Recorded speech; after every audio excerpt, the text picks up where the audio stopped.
Imagine you're a kid, and you and your dad are very, very close. And because he's a producer, he introduces you into the world of music. But one day he gets sent to prison for 10 years. But because he's a producer, he doesn't leave much behind, other than the ingredients for you to become a musical prodigy.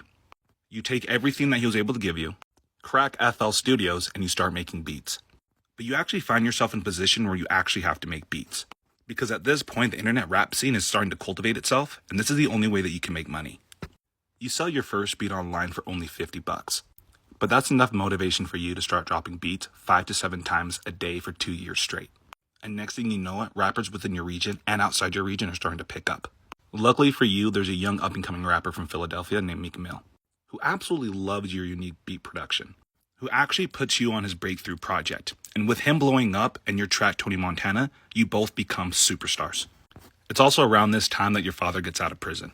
And with you at this point starting to actually hop on your own beats and start rapping, plus him being a producer and audio engineer, you two are able to make fire music. And in a lot of ways, things seem like how they were before he went to prison. It seems like in the early to mid 2010s, you have credits everywhere. You're producing for artists like 2 Chainz and Gucci. And along with your fire producer tag, it seems that your sound is actually forming the current stage of rap. And people just aren't only recognizing you as a producer anymore, they're also recognizing you as an artist. Because then you come out with hits like Erica Kane, where you show off your unique melody style and catchy hooks. And for your more lyrical fans, you drop your hit song Rico's Story, where the storytelling is so beautiful for the longest time people legitimately thought it was a real story. But everything changes when you drop Lonely. Lonely is such a massive hit, it dwarfs the previous success that you had with your other hit, Freak Ho, which is the ultimate party anthem. Whether you're a rap fan or not, everybody knows that song. But Lonely is so big, it puts you up there in contention to be mainstream. And there isn't a label around that doesn't want to sign you. Everywhere from the streets to the clubs, everybody's playing your music, whether it be your beats from other famous rappers or your actual tracks. And for how much success you had, it always seemed that you were a genuinely humble guy, even driving the same car that you bought from beat making. But it always seems that the big man upstairs always wants to take the good ones too soon.